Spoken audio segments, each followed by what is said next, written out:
Assalamu Alaikum my dear student, myself Shah Hussain. Welcome to my channel Shah Hussain Math Online. आज के इस lecture में मैं आपके साथ शेयर करूंगा tricky MCQs related to topic derivative. So first MCQ is if f of x is equal to tan x then f dash of x into cos square x is equal किसके होगा my dear student? Alpha option is -1, beta option is 0, Charlie option is 1 and delta option is secant square x.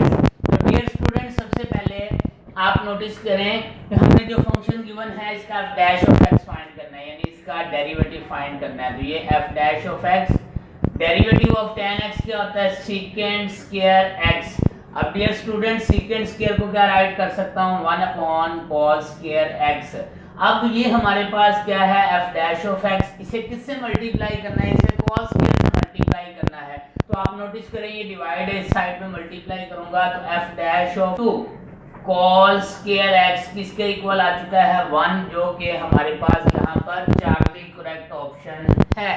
Next हमारे पास MCQ है dear student, if y is equal to secant inverse x plus 1 upon x minus 1 plus sin inverse x minus 1 upon x plus 1 then dy over dx किसके equal होगा? अब dear student देखने में ऐसे ये कॉम्प्लिकेटेड सा MCQ लग रहा है, लेकिन आप इसे बाय इंस्पेक्शन भी अटेम्प्ट कर लेंगे जब आपको इसका कॉन्सेप्ट होगा. तो डियर स्टूडेंट आप नोटिस कीजिएगा सेकंड इनवर्स है, साइन इनवर्स है और ये वैल्यू एक दूसरे का रेसिप्रोकल है. तो यहाँ पर हम ये अप्लाई करेंगे प्रॉपर्टी, आपको बताता चलूं. अगर हमारे पास cos इनवर्स x है तो ये किसके इक्वल होगा? Second inverse 1 upon x. इसी को डियर स्टूडेंट मैं ऐसे भी लिख सकता हूं, अगर हमारे पास cos इनवर्स 1 अपॉन x है तो ये क्या बनेगा? Second inverse x. यानी अगर सेकंड है तो ये कन्वर्ट होगा cos में और वैल्यू का रेसिप्रोकल भी लेंगे. और अगर साइन है इसका भी मैं राइट कर देता हूं. अगर साइन है हमारे पास साइन इनवर्स x ये होगा कोसेकेंट इनवर्स 1 अपॉन x या फिर cosecant inverse x is equal to sine inverse 1 upon x. Dear student ये रिजल्ट है, इसको बाकायदा तौर पे प्रूफ किया हुआ है graph of inverse trigonometric function के टॉपिक में. आप वहां से प्लेलिस्ट में जाके स्टडी कर सकते हैं. अभी जस्ट हमने ये फार्मूला यूज करना है और इस फार्मूले की हेल्प से अपने क्वेश्चन अटेम्प्ट करने हैं.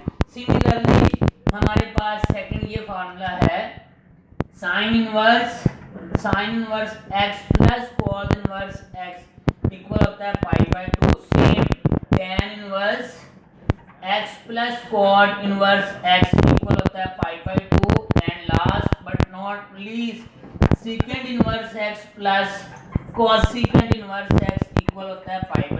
डियर स्टूडेंट आपने ये फार्मूले याद रखने हैं, ये फार्मूले हमारे MCQs को अटेम्प्ट करने में हेल्प करेंगे.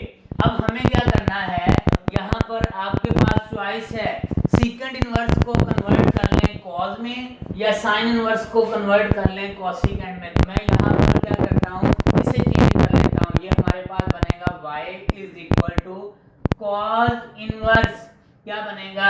x minus 1 upon x plus 1 plus sine वाली value same sine inverse x minus 1 upon x plus 1. अब डियर स्टूडेंट ये कंप्लीट वैल्यू किसके इक्वल बनेगी? ये कंप्लीट वैल्यू इक्वल बनेगी π/2 के. ये हमारे पास फार्मूला राइट किया हुआ है cos inverse x plus sine inverse x equal to π/2. अब ये बन चुका है कांस्टेंट, यानी हमारे पास वैल्यू बन चुकी है y इज इक्वल टू π/2. हमें इसका डेरिवेटिव लेना है, तो कांस्टेंट का डेरिवेटिव क्या होता है? 0. तो यहाँ पर our correct option is beta आंडा. ये हमारे पास करेक्ट ऑप्शन है. तो डियर स्टूडेंट ये था आज का लेक्चर जिसमें हमने MCQs related to derivative attempt किए. आपको किसी MCQs में कंफ्यूजन हो तो आप कमेंट सेक्शन में कमेंट कर सकते हैं. अगर आपको वीडियो की समझ आई है तो देन भी आपने कमेंट करना है. आपका कमेंट बूस्ट अप करता है नेक्स्ट वीडियो को अपलोड करने के लिए. अपना बहुत सा ख्याल रखिएगा. Thank you so much.